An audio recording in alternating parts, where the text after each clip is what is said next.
सुबह की धूप अभी पूरी तरह फैली नहीं थी। पहाड़ों से उतरती ठंडी हवा के बीच छोटे से कस्बे सूरजपुर के बाहर एक सूखा मैदान फैला था, जहां हर सुबह की तरह कुछ लोग कबाड़ चुनने आते थे। उन्हीं में एक था रघु, दुबला पतला, झुर्रियों से भरा चेहरा और आंखों में एक स्थायी थकान। फटी बनियान, आधे घिसे जूते और कंधे पर पुराना झोला, यही उसका संसार था। लोग उसे फालतू रघु कहते थे।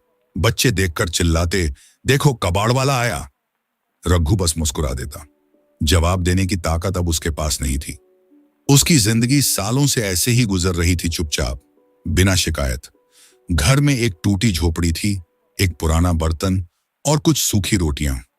पत्नी मीना 2 साल पहले बीमारी में चली गई थी। इलाज के पैसे नहीं थे। उसके बाद से रघु बिल्कुल अकेला रह गया था। ना बात करने वाला कोई, ना सुनने वाला। उस सुबह भी वो वही कर रहा था जो रोज करता था, कूड़े के ढेर को छड़ी से उलट पलट कर देखना।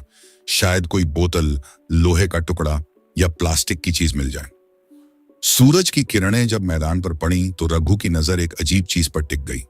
एक बड़ा बोरा जो बाकी कचरे से अलग दिख रहा था। बोरा साफ था, जैसे हाल ही में रखा गया हो, ऊपर मोटी रस्सी से कसकर बंधा हुआ। रघु के मन में कौतूहल जगा, कौन ऐसा नया बोरा फेंकेगा। उसने धीरे धीरे उसे खींचा, पर बोरा भारी था। अंदर क्या है भाई, उसने बुदबुदाया। इधर उधर देखा, कोई नजर नहीं आया। फिर हिम्मत करके बोरा किनारे ले गया, जहां पुरानी दीवार की ओट थी।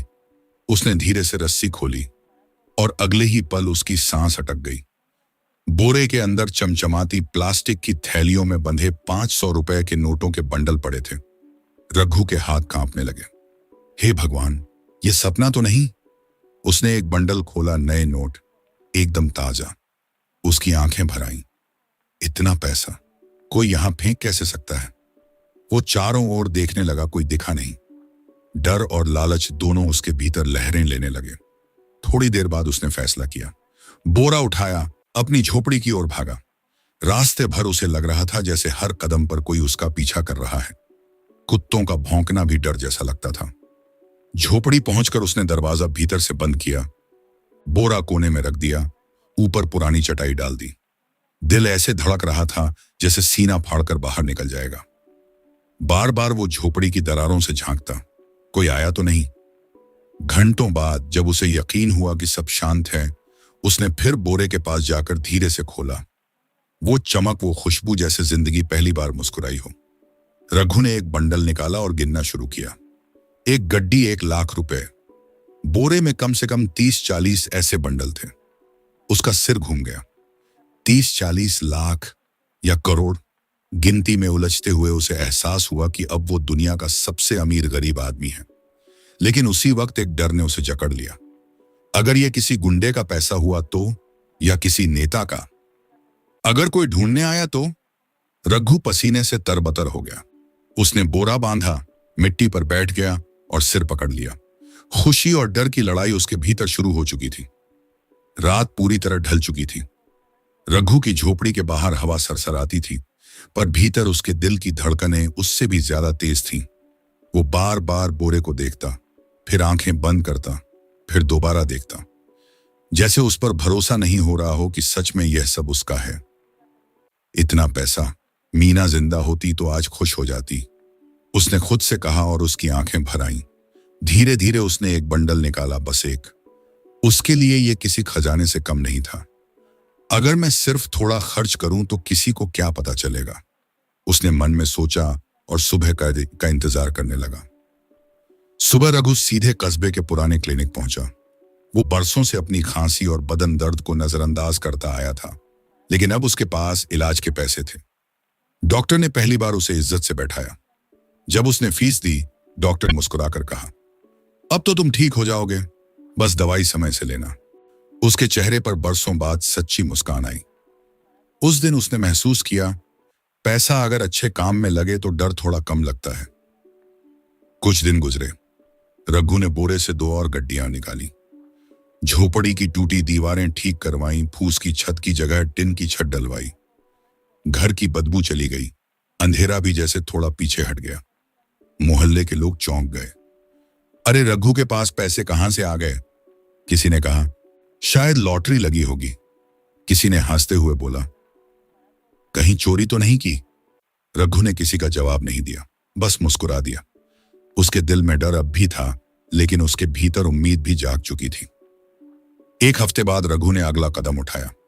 उसने सोचा, अगर हमेशा छिपकर जीऊंगा तो ये दौलत मुझे मार देगी। तो उसने अपने पुराने कबाड़ के पैसे से दिखने वाला एक छोटा सा किराने का ठेला लगाया। बस इतना कि लोगों को लगे रघु ने मेहनत से थोड़ा कमा लिया है। पहले दिन सिर्फ दाल, तेल और नमक रखा। आने जाने वाले को नमस्ते करता, मुस्कुराता, बातें करता। लोग झिझकते थे, पर धीरे धीरे ठेला चल निकला। दिन बीते, ठेला अब दुकान में बदल गया। छोटा सा टीन का शटर, कुछ लकड़ी के रैक और एक बोर्ड, रघु प्रोविजन स्टोर। अब रघु का नाम बदल चुका था। गांव के लोग उसे रघु भाई कहने लगे। जिस आदमी को कल तक सब हंसते थे, आज वही सबको उधार देता था। लेकिन जब रात आती, जब पूरा गांव सो जाता, रघु फिर उसी बोरे के पास बैठ जाता। नोटों की चमक अब उसे खुशी नहीं देती थी, डर देती थी। कभी कभी उसे लगता जैसे वो नोट उसे घूर रहे हैं। उनकी खामोशी में कोई सवाल था, क्या तू सच में हकदार है? उसके सीने में बोझ बढ़ता जा रहा था।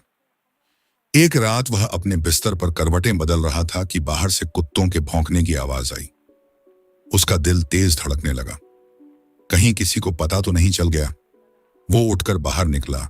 आसमान में चांद आधा छिपा था। हर परछाई उसे शक जैसी लग रही थी। उसने दरवाजा बंद किया, दीवार से टिक कर बैठ गया और खुद से कहा, यह पैसा वरदान नहीं, इम्तिहान है। उस रात उसे नींद नहीं आई, पर हर रात जब वो अकेला होता, वो बोरा फिर याद आता। वो बोरी जो उसकी जिंदगी की सबसे बड़ी सौगात भी थी और सबसे बड़ा डर भी। वो सुबह बाकी सब दिनों जैसी नहीं थी। रघु अपनी दुकान के सामने झाड़ू लगा ही रहा था कि पड़ोस के लड़के ने चिल्लाते हुए कहा, रघु भैया, जल्दी आओ, टीवी पर बड़ी खबर चल रही है। रघु पहले तो अनजान सा बना, लेकिन लड़के की आवाज में घबराहट थी। वो दुकान छोड़कर सीधे रामलाल के टी स्टॉल पर पहुंच गया, जहां पुराना टीवी हमेशा चालू रहता था। स्क्रीन पर एक आदमी पुलिस से बात कर रहा था। बीती रात शहर के बाहर पुराने गोदाम से करोड़ों रुपए बरामद हुए हैं। माना जा रहा है कि यह रकम किसी बड़े बैंक लूट से जुड़ी हो सकती है। रघु के पैरों से जैसे जमीन खिसक गई। टीवी में दिख रही बोरी बिल्कुल वैसी ही थी जैसी उसके पास थी। उसके हाथ कांपने लगे, पसीना माथे से टपक रहा था। टीवी की आवाज दूर दूर से सुनाई दे रही थी। पुलिस को शक है कि रकम का कुछ हिस्सा अब भी लापता है। रघु उस दिन दुकान नहीं खोल पाया। घर पहुंचते ही बोरा खोला, नोट वैसे ही रखे थे, लेकिन अब वो दौलत नहीं, डर बन चुके थे। उसके जहन में बस एक सवाल गूंज रहा था, अगर किसी ने देख लिया तो, अगर पुलिस आ गई तो। उस रात वो बोरे के सामने बैठा रहा। फिर जैसे किसी ने भीतर से कहा, रघु, अगर तू इस पैसे से खुश नहीं है तो इसे बोझ क्यों बना रखा है? अगले दिन उसने गांव के मंदिर के पुजारी से मिलने का निश्चय किया। पुजारी बूढ़े थे, लेकिन उनकी आंखों में शांति थी। रघु ने उन्हें सब कुछ बता दिया, कहां से मिला पैसा, क्या किया, और अब उसका डर। पुजारी कुछ देर चुप रहे, फिर बोले, बेटा, यह तेरी गलती नहीं, तेरी परीक्षा है। अगर तूने ये पैसा गलत रास्ते से रखा तो ये तुझे खा जाएगा, और अगर तू इसे सही जगह पहुंचा दे तो यही तेरा सबसे बड़ा पुण्य होगा। रघु के दिल में जैसे बोझ हल्का हो गया, लेकिन रास्ता अब भी आसान नहीं था। अगर पुलिस ने मुझ पर शक कर लिया तो? उसने पूछा। पुजारी ने मुस्कुराकर कहा, सच बोलने वाले को डर नहीं होता बेटा। उस रात रघु ने तय कर लिया, सुबह होते ही वो पुलिस के पास जाएगा। पर किस्मत को शायद कुछ और मंजूर था। रात के करीब 2 बजे दरवाजे पर किसी ने जोर से दस्तक दी। कौन? जवाब नहीं। फिर एक भारी आवाज आई, रघु, दरवाजा खोल। दिल की धड़कनें तेज हो गईं। वो धीरे से पास गया। बाहर 2 आदमी खड़े थे, अजनबी। एक के हाथ में टॉर्च, दूसरे के कंधे पर थैला। हम शहर से आए हैं, हमें पता चला कि यहां कुछ पैसे मिले थे। उनकी आंखें ठंडी थीं और आवाज में खतरनाक सन्नाटा। रघु ने कुछ नहीं कहा, बस सिर झुका लिया। उनमें से एक आगे बढ़ा, देख भाई, जो तेरा है वो रख ले, जो हमारा है वो लौटा दे, वरना अंजाम अच्छा नहीं होगा। रघु को समझ आ गया, ये वही लोग हैं जिनका वो पैसा था। उसने सोचा अगर बोरा दे दिया तो जिंदा बचेगा, अगर नहीं दिया तो शायद ये लोग उसे मार देंगे। दिल कांप रहा था, लेकिन तभी उसे पुजारी की बात याद आई। सच बोलने वाले को डर नहीं होता। वो बोला, तुम लोग गलती कर रहे हो। वो पैसा मेरा नहीं है, लेकिन अब वो तुम्हारा भी नहीं रहेगा। मैंने पुलिस को बुला लिया है। ये झूठ था, लेकिन उन दोनों के चेहरे पर पसीना उतर आया। उन्होंने एक दूसरे को देखा, बिना कुछ कहे भाग गए। रघु ने राहत की सांस ली, लेकिन अब उसे समझ आ गया कि वो बोरा घर पर नहीं रख सकता। सुबह होते ही वो बोरा उठाकर सीधा पुलिस थाने पहुंचा। पसीने से लथपथ, थका हुआ, पर चेहरे पर सच्चाई थी। सर, ये पैसा मुझे कचरे में मिला था, मैं इसे अब लौटा रहा हूं। इंस्पेक्टर पहले तो शक से देखता रहा, फिर नोटों के बंडल गिनते गिनते बोला, तूने अगर ये पैसा छिपाया होता तो कोई तुझे ढूंढ भी नहीं पाता, फिर क्यों लौटाया? रघु ने बस इतना कहा, क्योंकि मैं अब चैन से जीना चाहता हूं। रघु की ईमानदारी की खबर पूरे जिले में फैल गई। अखबारों ने लिखा, गरीब कबाड़ी ने लौटाए करोड़ों रुपए, कहां नींद चाहिए दौलत नहीं। लोग अब उसे और इज्जत से देखने लगे। पुलिस ने उसे इनाम के तौर पर कुछ हिस्सा दिया कानूनी रूप से। पर रघु ने उस पैसे से क्या किया? उसने गांव के बाहर एक छोटा सा स्कूल खुलवाया, मीना पाठशाला, अपनी दिवंगत पत्नी के नाम पर। अब बच्चे वहां पढ़ते, मुस्कुराते, हंसते। रघु हर सुबह वहां जाकर बस बरामदे में बैठता, सुनता बच्चों की आवाजें और सोचता, शायद किस्मत का असली मतलब यही था। कहानी का अंत, रघु अब भी उसी गांव में रहता है। लोग कहते हैं वो आदमी गरीब जरूर था, लेकिन सबसे अमीर दिल वाला था। और हर शाम जब हवा चलती है, मीना पाठशाला की दीवारों से बच्चों की हंसी गूंजती है, जैसे खुद किस्मत मुस्कुरा रही हो।